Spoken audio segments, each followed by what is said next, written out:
Uma data que não pode passar em branco. Neste dia 5 de agosto, Dia Nacional da Saúde.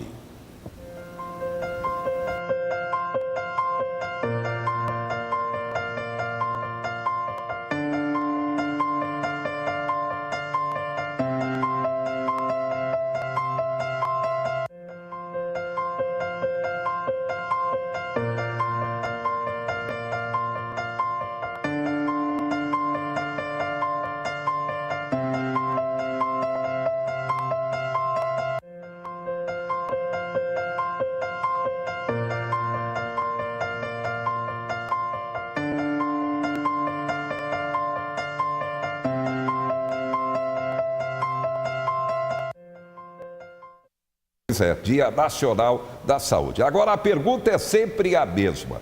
Entra mês, sai mês, entra ano, sai ano. Por que a saúde pública no Brasil permanece na UTI? Muito doente. O que precisa ser feito? O presidente do CREBESP, o Conselho Regional de Medicina do Estado de São Paulo, falou sobre o tema.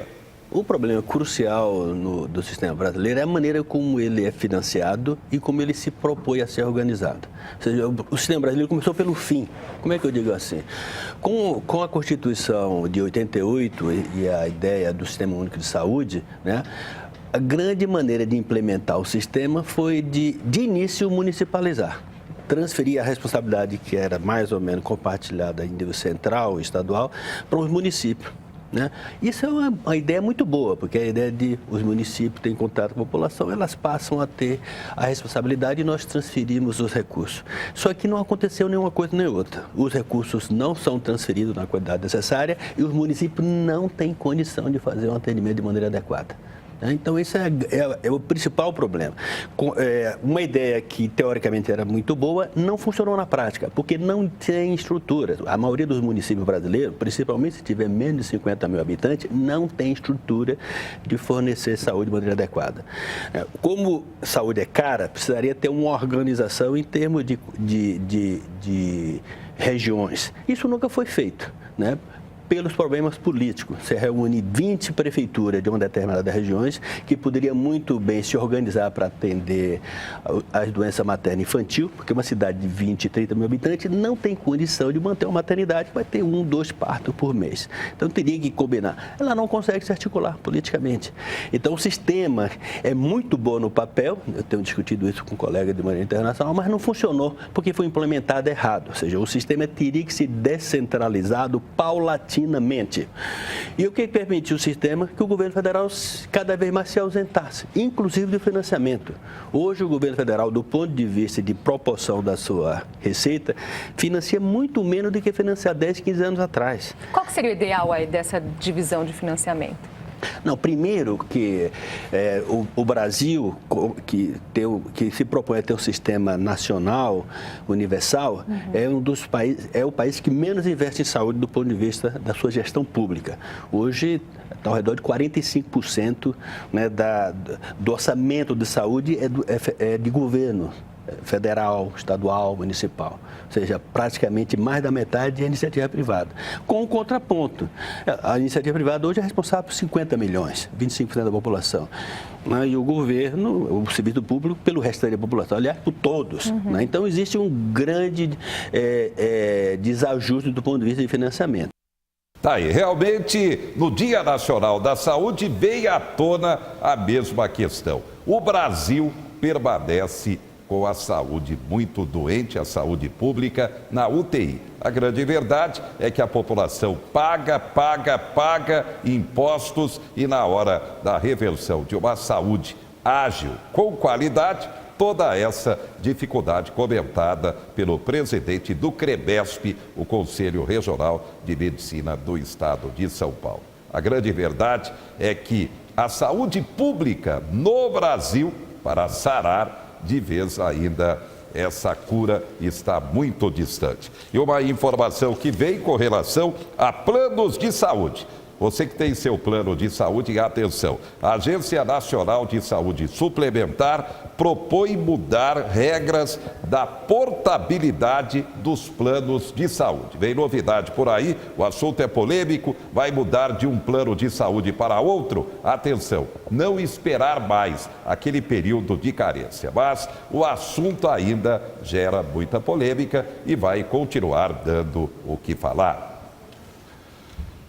Novidade, psicanálise, a inserção da psicanálise em Marília. Lançamento do livro que acontece neste domingo, o livro Caminhos Cruzados, Sonhos Compartilhados. Estamos recebendo a psicanalista Edna Cardoso, a nossa convidada, para falar sobre o livro, o lançamento, a psicanálise em Marília, como tudo começou.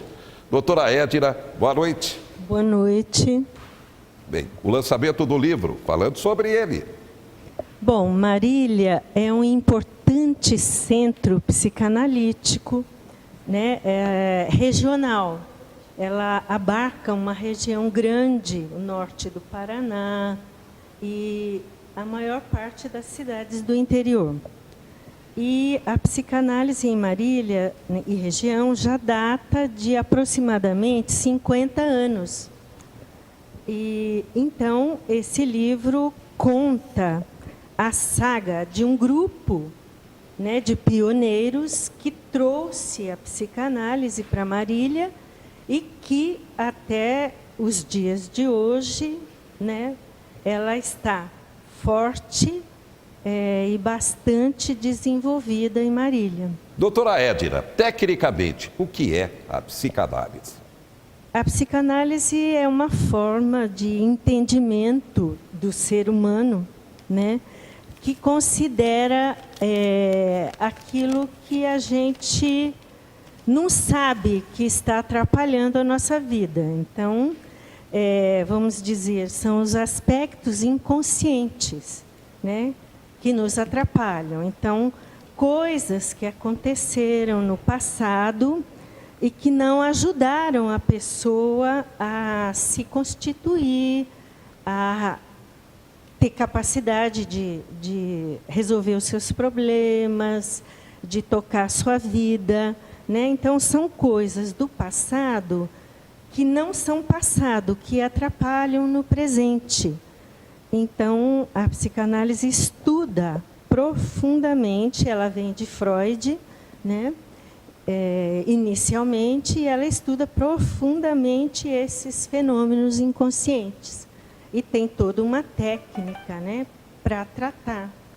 Ou seja, é claro que cada caso é um caso, mas no dia a dia tem sido muito importante também em termos, como não, acabamos de falar aí, saúde pública, muito importante nesse aspecto, não, doutora? Muito importante.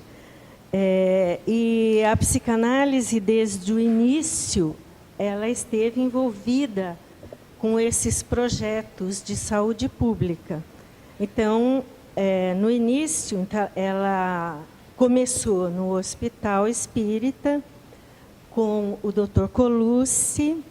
Ele veio de Ribeirão Preto, recém-formado, e muito interessado e envolvido com a psicanálise, e foi trabalhar no Hospital Espírita e na FAMEMA. A FAMEMA estava no início. Então, essas ideias inovadoras, naquele momento, elas couberam em Marília. Marília acontecia em Marília nos anos 70, final dos anos 60 para os anos 70, ideias muito inovadoras, né? Então, em todas as áreas, na arte, no cinema. Então, a psicanálise começou em Marília quando já foi criado o Curumim, né? Que foi o prêmio do cinema, que existe até hoje. Ele começou em Marília. Então, muitas coisas novas começaram em Marília. O hospital, um pouquinho depois, 2 anos mais ou menos depois, veio o doutor Napoleão, Antônio Napoleão dos Santos, com ideias muito inovadoras também, que se aliaram à psicanálise, sobre o tratamento psiquiátrico em hospital, né? Então, se desenvolveu, foi desenvolvido a comunidade terapêutica dentro do hospital psiquiátrico, com ideias muito modernas, muito humanizadas e que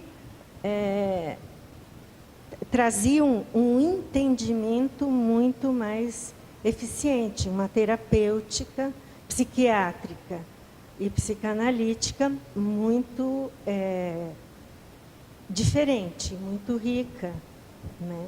O núcleo de psicanálise de Marília. Como ele funciona, doutora Edna? Então, esse grupo de pioneiros, que o Dr. Colucci veio com novas ideias e ele criou, né, um grupo, ele encontrou um grupo de pessoas também, de psicanalistas, né, na época, de profissionais que se interessavam, que eram apaixonados também pela psicanálise, e com isso eles foram desenvolvendo e implantando a psicanálise. Ao mesmo tempo que eles fizeram a formação, ao mesmo tempo eles foram trazendo a psicanálise e formados, eles hoje são formadores também de pessoas interessadas na psicanálise. Então, o núcleo foi uma consequência natural desses pioneiros iniciais, né, que foram ampliando esse espaço e que depois precisou, né, criar um órgão, um lugar que fosse a escola, o acolhimento para todo esse trabalho e todos esses profissionais. Caminhos Cruzados, Sonhos Compartilhados, o título do livro. Lançamento, então, neste domingo? Neste domingo, né, às 17 horas, na APM, na Casa do Médico. E então nós vamos homenagear esses pioneiros que trouxeram e se dedicaram profundamente à implantação da psicanálise em Marília. Marília é um dos poucos centros do interior que acolheu a psicanálise, que ela se enraizou, né? Então, todo um trabalho que nós fizemos de pesquisa, um trabalho oral também, nós entrevistamos todos esses pioneiros que, felizmente, estão todos entre nós e são muito importantes, né? E merecem toda essa homenagem, todo o registro dessa história, né? Porque sem história a gente não tem lugar, não tem identidade, cai no vazio. Então, é extremamente importantíssimo preservar a história. E é essa a nossa ideia. Nós nos tornamos, nós que escrevemos o grupo, nos tornamos guardiões dessa história, nos tornamos contadores dessa história, para que ela fique registrada, porque ela é muito importante. Muito bem. Obrigado à doutora Edna Cardoso, psicanalista, a nossa convidada para falar sobre este tema tão importante, a psicanálise. E, é claro, a inserção da psicanálise em Marília, entre os marilhenses, e a sua importância nos dias atuais. Como ela colocou, uma questão também de saúde pública.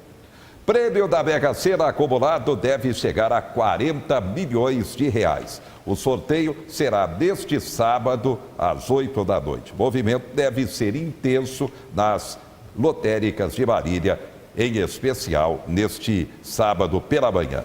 Destaques também do momento. Faculdades particulares se articulam no Congresso contra regras do novo FIES, o financiamento estudantil. A aposentadoria por idade no INSS passa a ser automática. Quem atingir a idade, agora apenas por telefone poderá ter a aposentadoria automática. Como destaque também, preço do imóvel tem queda de 15% em média no estado de São Paulo, travando o momento do mercado imobiliário em razão dessa recessão da economia. Daqui a pouco você confere Talento Gospel, jovem lançando seu CD. Daqui a pouco fala sobre o lançamento aqui no estúdio. Vem aí a Festa da Cultura Japonesa, neste domingo no Caicã. E você que gosta da prova do laço comprido, neste sábado pela manhã, atração da Exabar, com o evento aberto a toda a população. A gente volta já já.